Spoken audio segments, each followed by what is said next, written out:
Di sini saya hanya ingin menambahkan aja apa yang disampaikan Pak Harto itu udah menurut kami udah bagian dari selama ini memang untuk demokrasi yang namanya pemilu itu yang sebelumnya banyak minusnya ya sebenarnya minusnya apa karena dia berdasarkan kelompok kebanyakan begitu kelompok sedangkan untuk ekonomisnya memang tidak memerlukan biaya dan waktu yang mana partai itu menang dia mengusung presidennya dan yang disampaikan Pak Harto tadi mengenai yang secara langsung itu udah benar kita memang lebih baik masyarakatnya warganya rakyat Indonesia yang memilih secara langsung di notabene ya kita otomatis meluangkan waktu lebih lama dan itu proses dan biaya itu lebih besar.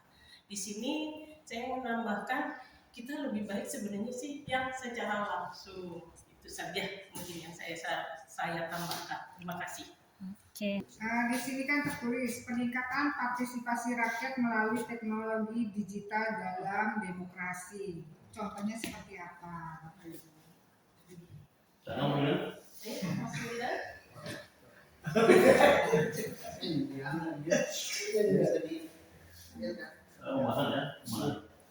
Di sini kan tertulis peningkatan partisipasi rakyat melalui teknologi digital dalam demokrasi. Contohnya seperti apa? Oke, pertanyaan. Oke. Baik. Saya akan menjawab sebaik mungkin ya. Ya, yang dimaksud dalam segitiga penggunaan teknologi untuk transparansi, gitu ya? Partisipasi, ya. Bagaimana sekarang zaman AI, ya, ChatGPT luar biasa. Nah, di situ masyarakat Indonesia diharap update teknologi sehingga mereka bisa menggunakan teknologi secara baik, secara bijak, dan secara etis. Sehingga mereka mengetahui mana informasi yang benar, mana informasi yang hoax, ya, sehingga dalam proses berdemokrasi mereka bisa menjaga keamanan, ketertiban di dalam proses baik pemilu ataupun dalam proses bernegara. Terima kasih. Tadi ada pertanyaan di semua bahwa yang dimaksud itu mungkin bisa jadi juga dengan penghitungan suara.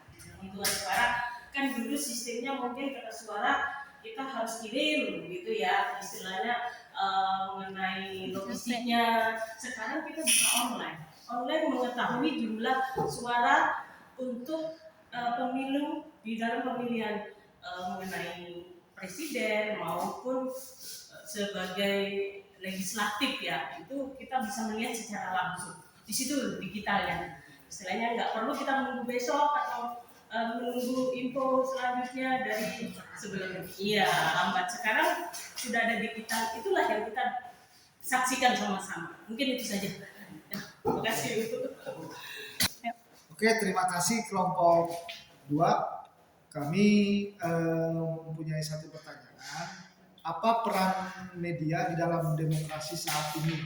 Begitu kira-kira. Terima kasih.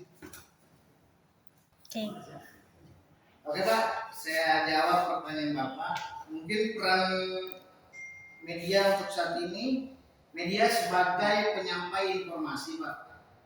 Lalu yang kedua, media sebagai pengawas kekuasaan. Terus yang ketiga, media sebagai sarana pendidikan politik. Dan yang keempat, media sebagai ruang publik Pak. Kemudian yang terakhir, media sebagai pembentuk opini publik Pak. Oke, mungkin itu aja. Cuma tantangannya kita belum masuk ini, kan gitu ya. Biar lebih spesifik dan kita bisa tahu ya sama-sama. Mungkin begitu aja. Apa yang mau ditambahkan Bu Tati atau Bu Lain? Menambahkan lagi. Tentang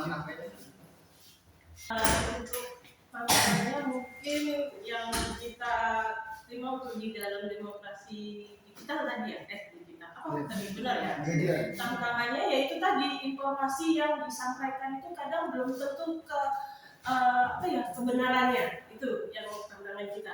Belum tentu kebenaran jumlahnya, misalkan dalam pemilu jumlah suara bisa aja terjadi perselisihan jumlah nilainya. Misalkan dalam penghitungan suara di suatu daerah dari stasiun ini mendata jumlah suaranya sekitar 100, padahal stasiun yang berikutnya atau di bagian televisi mana gitu ya, saya tidak menyebutkan, itu bisa terjadi berbeda jumlah yang ditentukan. Itu mungkin yang tantangan yang terjadi. Terima kasih. Benar. Dalam sebuah pilpres itu kadang terjadi persaingan antara pendukung calon yang sangat tajam. Nah, sudah disinggung Pak Ismail tadi tentang media sosial itu dipenuhi ujaran kebencian, hoak, dan saling serang identitas.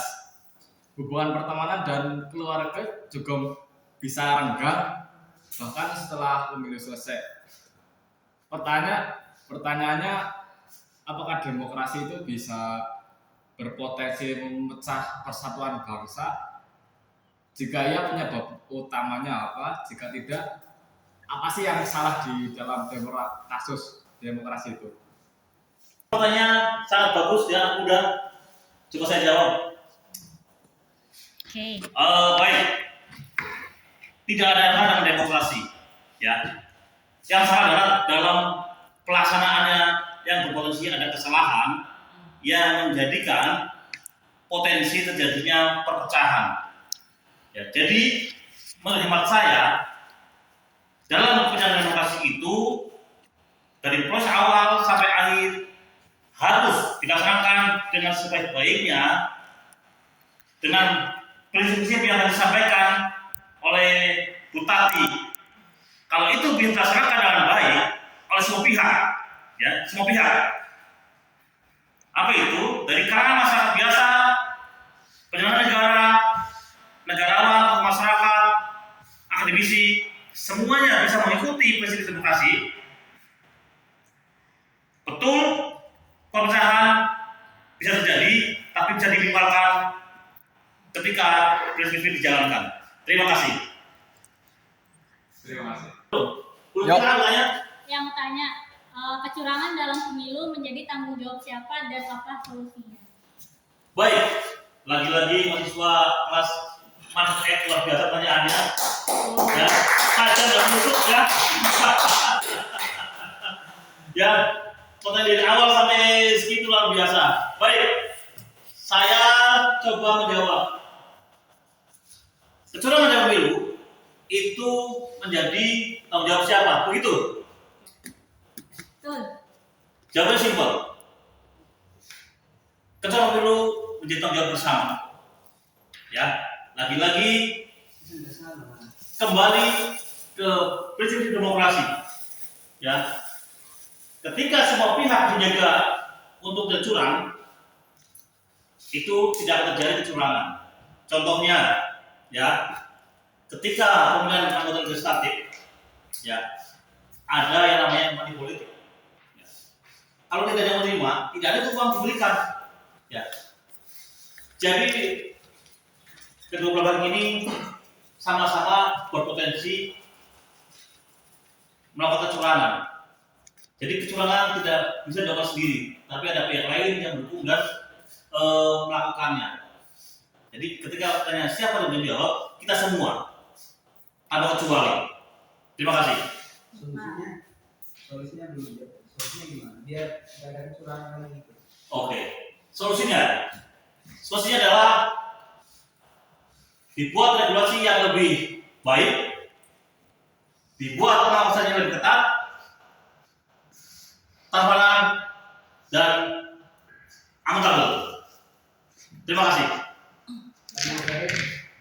Saya ingin menambahkan tadi yang bertanggung jawab memang kita bersama. Itu seperti pemerintah itu perlu bertanggung jawab. KPU pelaksana Komisi Pemilihan Umum. Selanjutnya itu partai politik, bagaimana dia mengisikan kadernya. Yang terakhir adalah masyarakat.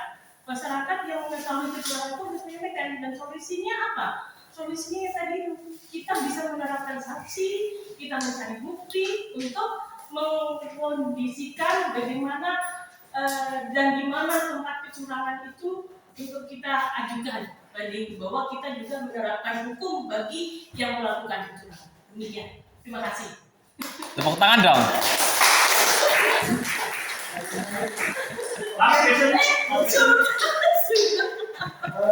Ini pertanyaan saya ini agak simpel ya. Jadi kita kan di dalam fakultas ekonomi. Pertanyaan saya, apa hubungan antara demokrasi dan ekonomi? Biar clear ya Pak. Terima kasih Pak Harto dan Oke, luar biasa. Lagi-lagi saya apresiasi tinggi kepada mahasiswa X, ya. Apa hubungan ekonomi dengan demokrasi? Baik, jadi Pak Supri, ada beberapa pertanyaan bisa hubungan antara manajemen dengan demokrasi. Ya, demokrasi sendiri adalah bagaimana proses bernegara, bagaimana kepercayaan rakyat. Dan apa lagi? Hubungan dengan ekonomi sangat berhubungan erat. Kenapa? Karena ketika demokrasi berjalan dengan baik dan mendapatkan pemimpin yang mewakili aspirasi warga negara, maka secara otomatis ekonomi akan tertata dengan baik, sehingga kehidupan bermasyarakat akan lebih baik. Bahkan bukan ekonomi, politik, ekonomi, sosial, budaya, dan pertahanan keamanan itu pun akan menjadi stabil, sehingga harapan bernegara yang adil, damai, sejahtera akan tercapai. Terima kasih. Terima kasih. Ayo, Pak Ida untuk biar ada semua. ada di Fakultas Ekonomi. Yep. Pertanyaannya, apa hubungan antara demokrasi dan ekonomi? Ya, itu aja sih mungkin. Lihat, tadi itu banyak. Saya ingin menambahkan. Ini menambahkan hubungannya sangat erat antara demokrasi dengan ekonomi. Karena apa? Di dalam stabilitasnya di ekonomi untuk politik, stabilitasnya lagi kebebasan ekonominya itu yang diutamakan. Terus perlindungan hak asasi manusia itu antara demokrasi dengan ekonomi. Demikian mungkin ya, itu tambahan yang dari saya, termasuk transparansi ya, itu bagian dari hubungan demokrasi dengan ekonominya untuk kita akuntabilitas yang disampaikan tadi dengan Pak Harto. Mungkin Tolong ya. Oke Bu, Betul ya. terima kasih Bu atas kecukupan jawabannya. Baik, terima kasih semuanya. Terima kasih atas pertanyaan. Mudah-mudahan jawaban kami yang seadanya dan secukupnya bisa dipahami. Terima kasih. Saya tutup ya. Terima kasih untuk pertanyaannya. Sebelum tutup ada sebuah pantun. Yes. Cacatnya ya. Asik. Duduk sendiri tanpa kasih. Aduh. Terima kasih. Yang tenang dan bagus.